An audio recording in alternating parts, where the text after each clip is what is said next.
Welcome to Blue Spoon Veggie. Today I'm making a warmly spiced red lentil and sweet potato soup.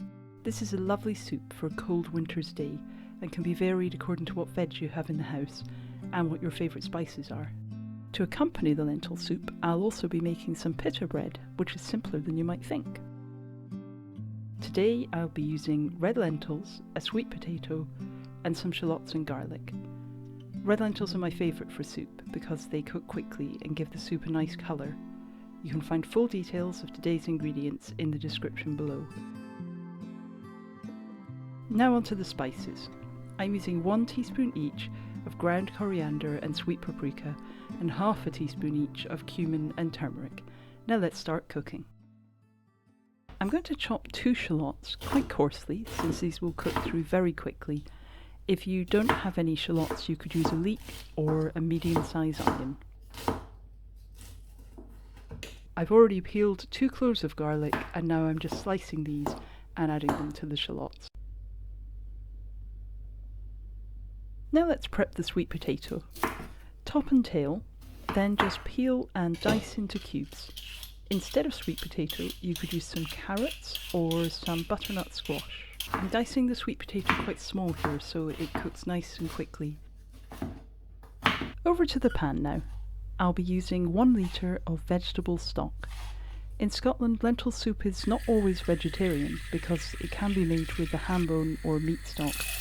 In go the lentils, spices, shallots and garlic, and the cubes of sweet potato. Finally, grind in some black pepper. Then just bring to the boil, reduce the heat and simmer for 20 minutes. After 20 minutes, the sweet potato and lentils will be lovely and soft. I like to give the soup a quick blitz before dishing up, but you could skip this step if you prefer. Here is the finished soup along with some optional garnishes to add texture. I've added some toasted pumpkin and sunflower seeds, and also croutons for some extra crunch. Now I'm going to make a small batch of Pitta breads to accompany the soup. This is a surprisingly easy bread to make that has a softer texture than shop-bought Pitta. Let's start by dissolving the yeast in warm water.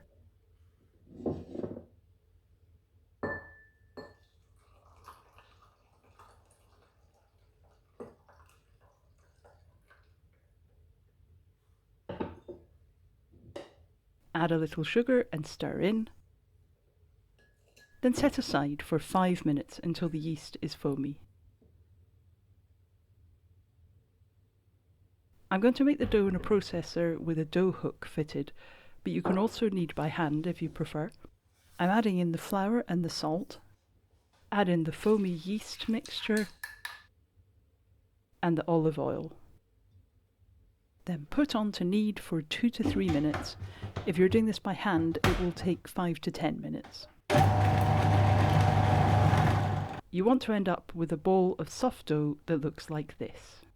Next, lightly oil a large bowl.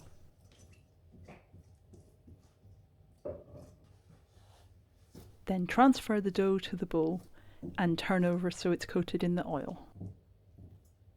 Then cover the bowl with a tea towel and leave for 1 hour. The dough will be puffy and risen. Now heat the oven to 220 degrees Celsius. Place your baking tray inside the oven before it starts to heat up. Before you start to roll out the dough, dust the work surface or rolling mat with plenty of flour. Then turn out the dough onto the surface and knead firmly to break up any bubbles. Gradually shape the dough into a log and slice into 6 roughly equal portions.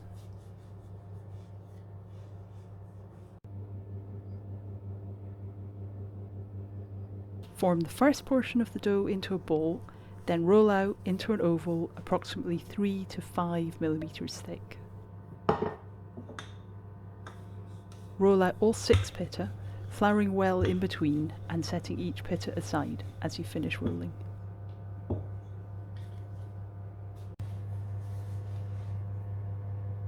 Once you're ready to bake the pitta, remove the hot tray from the oven and brush with a little sunflower or vegetable oil. Transfer the pitta onto the hot oil tray.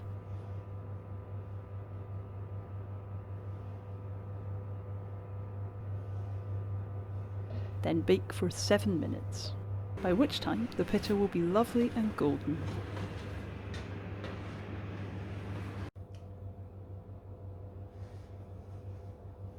Transfer to a cooling tray,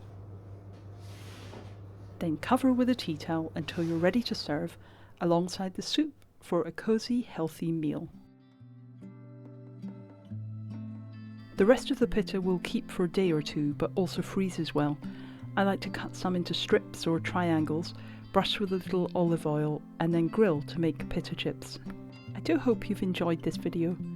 If so, please like and subscribe, and I'll see you next time with more recipes from Blue Spoon Veggie.